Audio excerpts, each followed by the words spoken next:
Assalamualaikum warahmatullahi wabarakatuh. Salam sejahtera untuk kita semua.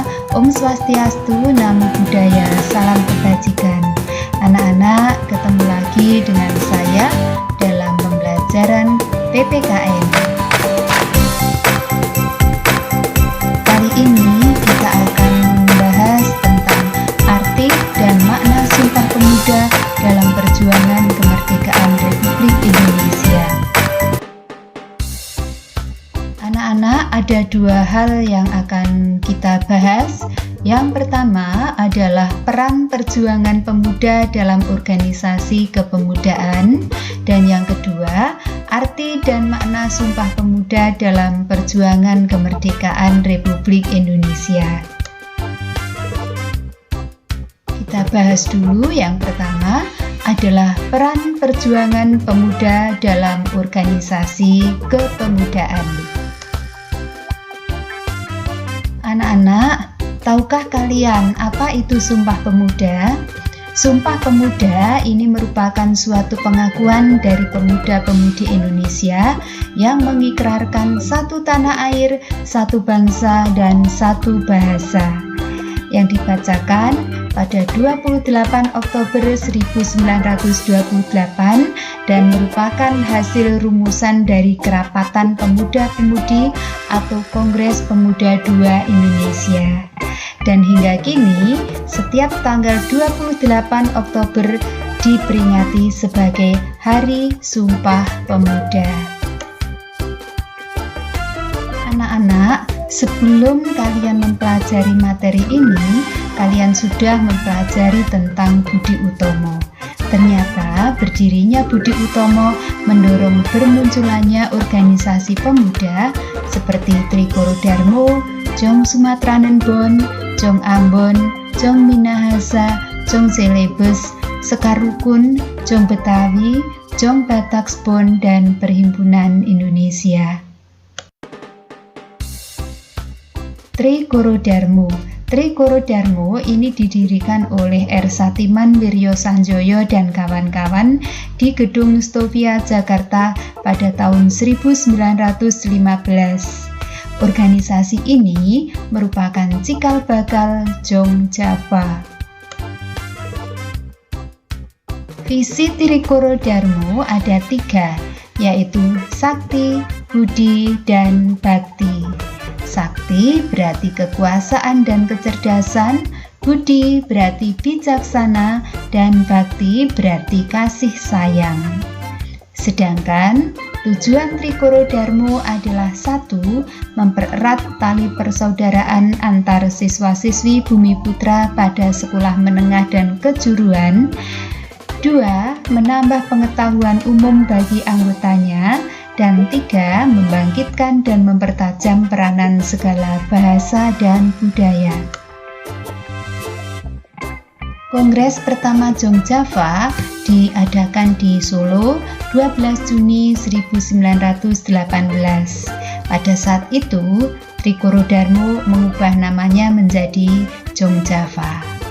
Nah, pada tahun 1926, Jong Java menyatakan hendak menghidupkan rasa persatuan seluruh bangsa Indonesia dan kerjasama dengan semua organisasi pemuda dalam rangka membentuk keindonesiaan. Jadi, Jong Java itu menghapus sifat Java sentris serta mulai terbuka bekerja sama dengan pemuda-pemuda bukan Jawa. Jong Sumatranen Bon ini merupakan organisasi kepemudaan Persatuan Pemuda Pelajar Sumatera yang didirikan pada tahun 1917 di Jakarta. Pada kongres ketiga, Jong Sumatranen Bon ini melontarkan pemikiran Muhammad Yamin, yaitu anjuran agar penduduk Nusantara menggunakan bahasa Melayu sebagai bahasa pengantar dan bahasa persatuan. Tokoh-tokoh besar yang lahir dari Jong Sumatranen Bon antara lain Muhammad Hatta, Muhammad Yamin, dan Badr Johan. Jong Ambon.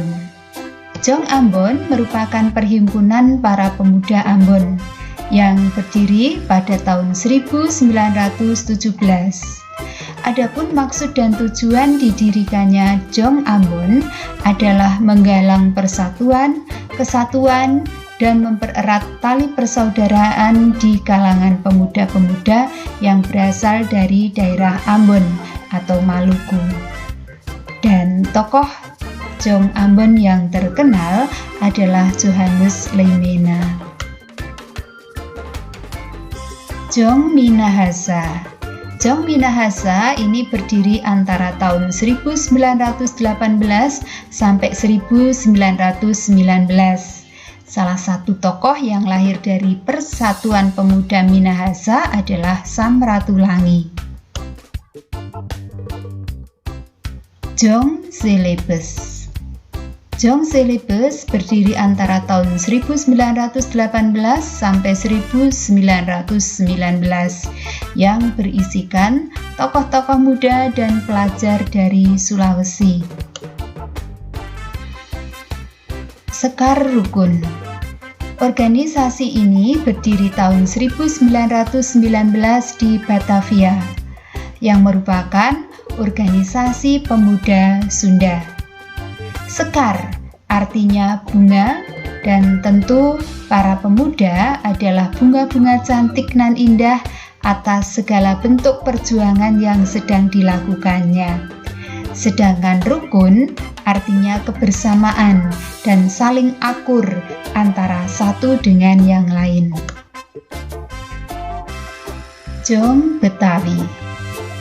Jong Betawi merupakan himpunan pemuda yang berasal dari Betawi, yang berdiri pada tahun 1927, yang diketuai oleh Muhammad Tabrani. Jong Bataksbon.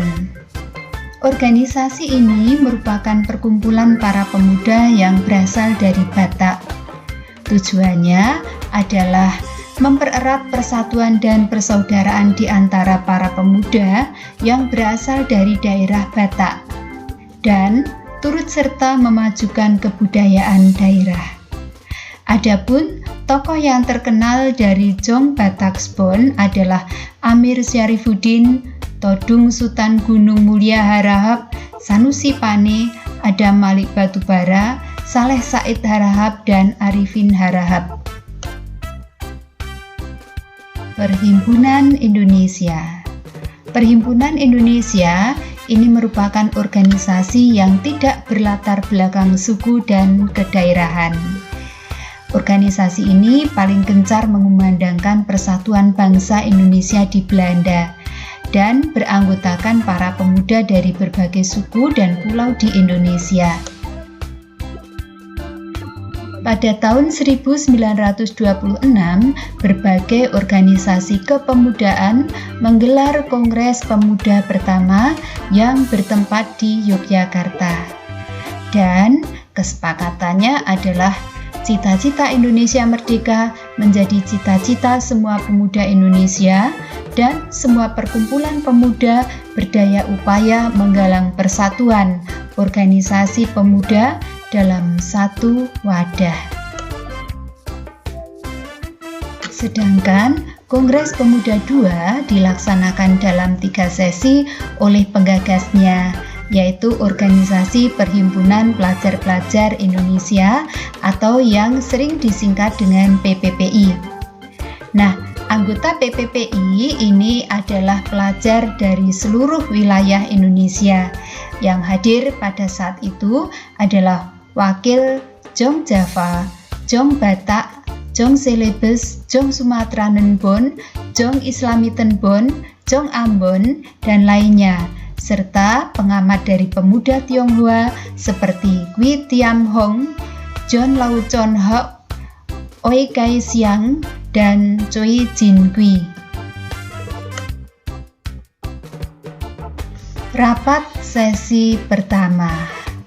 Rapat sesi pertama dilaksanakan pada hari Sabtu 27 Oktober 1928 bertempat di Gedung Katolik Jongenlingen Bonn atau KJB Waterlooplein atau Lapangan Banteng.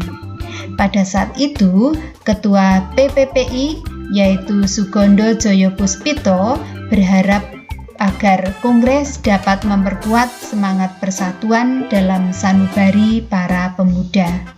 Sedangkan Muhammad Yamin menguraikan arti dan hubungan persatuan dengan pemuda.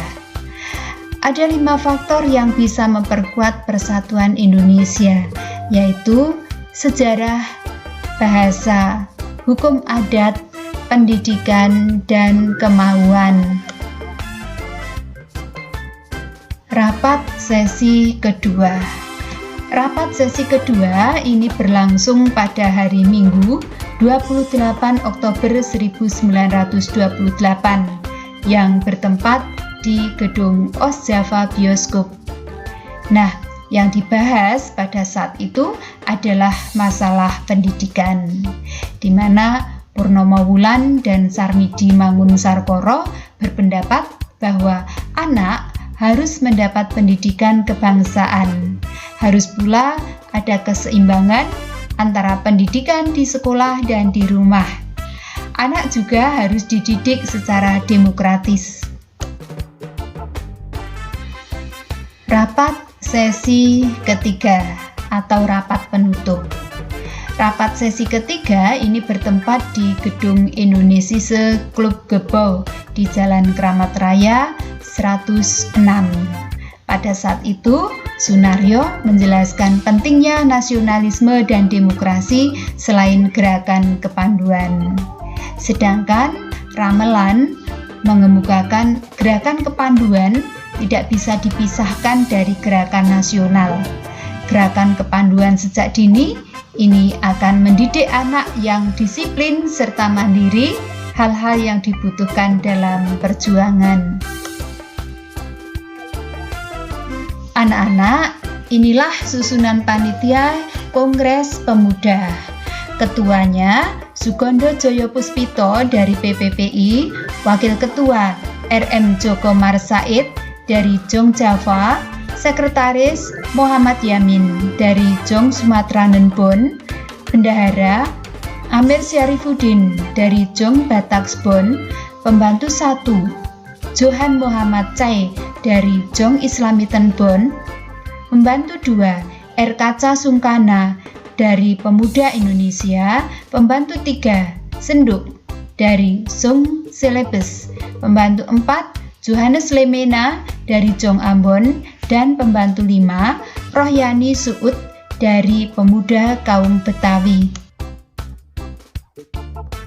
Dan inilah rumusan Sumpah Pemuda hasil Kongres Pemuda kedua.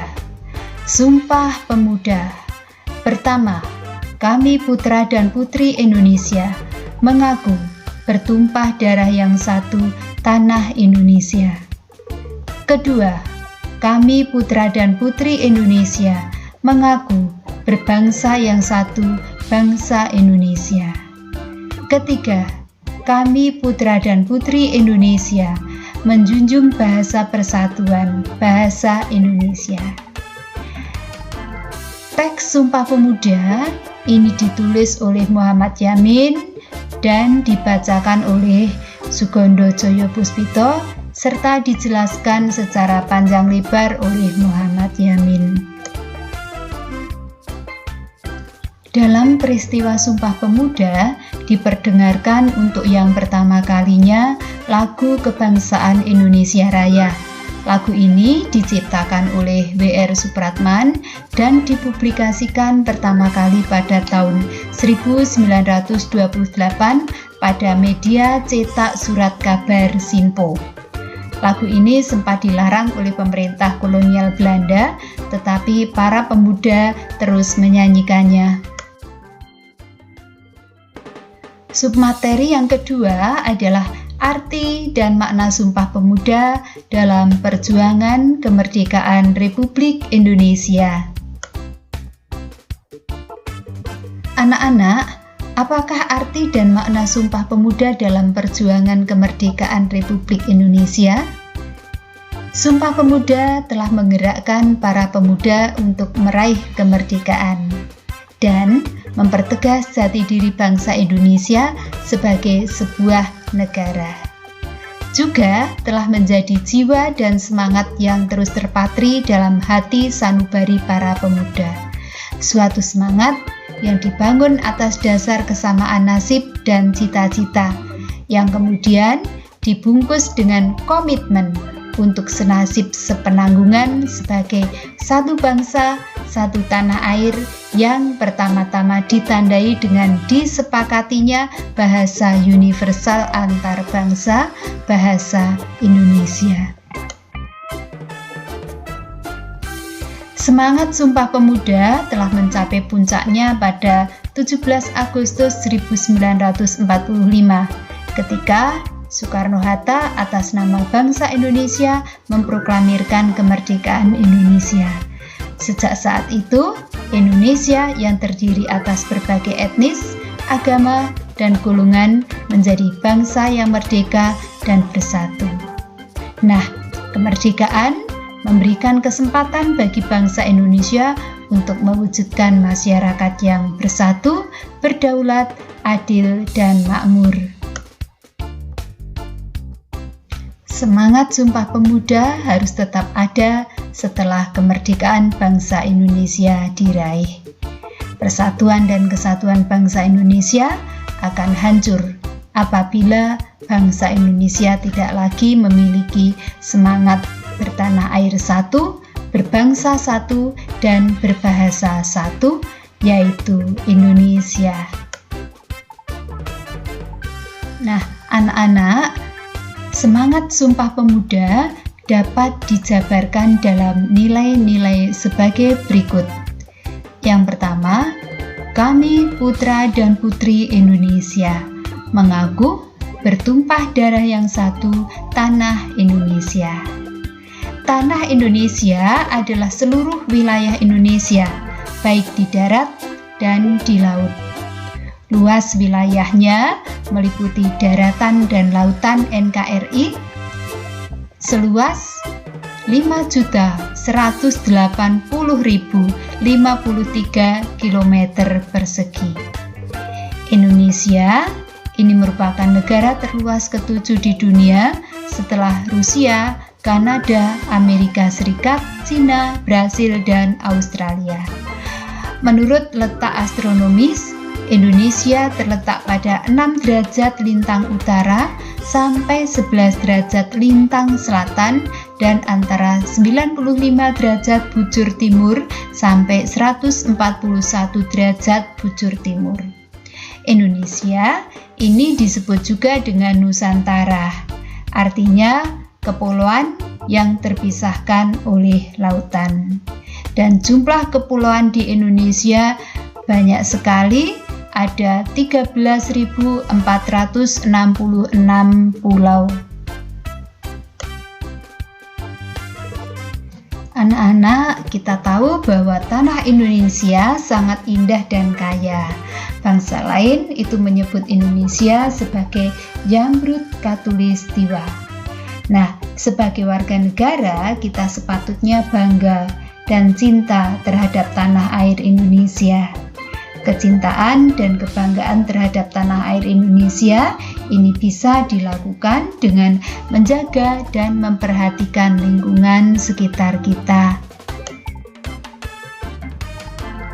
Yang kedua, kami putra dan putri Indonesia mengaku berbangsa yang satu, bangsa Indonesia. Pengakuan kita sebagai bangsa Indonesia ini merupakan bentuk dari paham kebangsaan atau yang disebut juga dengan kesadaran berbangsa. Rasa kebangsaan Indonesia ini tumbuh berawal dari hasrat ingin bersatu dari penduduk yang mempunyai latar belakang yang sangat majemuk, kemudian berkembang menjadi keyakinan untuk menjadi satu bangsa yang akhirnya dideklarasikan oleh sejumlah pemuda pada saat Kongres Pemuda, yaitu 28 Oktober 1928. Nah, Kewajiban generasi penerus yaitu melestarikan rasa kebangsaan Indonesia sebagai salah satu usaha untuk tetap tegaknya NKRI. Sebagai bangsa, kita tetap harus optimis karena masih banyak potensi bangsa ini yang dapat dikembangkan demi tetap terpeliharanya rasa kebangsaan dan dapat dijadikan pijakan untuk usaha-usaha memelihara dan meningkatkan rasa kebangsaan Indonesia itu sendiri.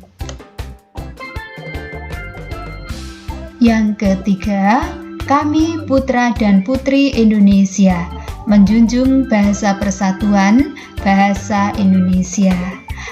Anak-anak, bahasa persatuan adalah bahasa Indonesia. Pada masa perjuangan kemerdekaan, bahasa Indonesia telah berperan menjadi alat komunikasi untuk membangkitkan dan menggalang semangat kebangsaan dan semangat perjuangan dalam mengantarkan rakyat Indonesia ke depan pintu gerbang kemerdekaan. Selain itu, telah berfungsi pula secara efektif sebagai alat komunikasi antar suku, antar daerah, dan bahkan antar budaya. Bahasa Indonesia telah ditetapkan sebagai bahasa negara yang perannya menjadi alat komunikasi dalam kehidupan bermasyarakat, berbangsa, dan bernegara, menjadi bahasa resmi dalam penyelenggaraan kehidupan negara dan pemerintahan, menjadi bahasa pengantar pada jenis dan jenjang pendidikan, sebagai bahasa perhubungan nasional, dan sebagai sarana pembinaan dan pengembangan kebudayaan nasional.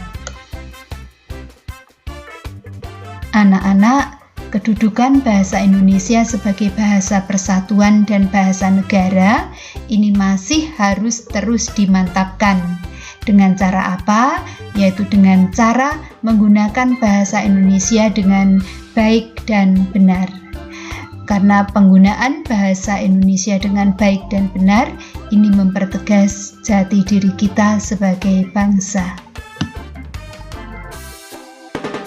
Anak-anak, itulah pembahasan materi pada kali ini. Semoga bermanfaat dan terima kasih atas perhatiannya. Sampai jumpa pada pembahasan materi yang berikutnya.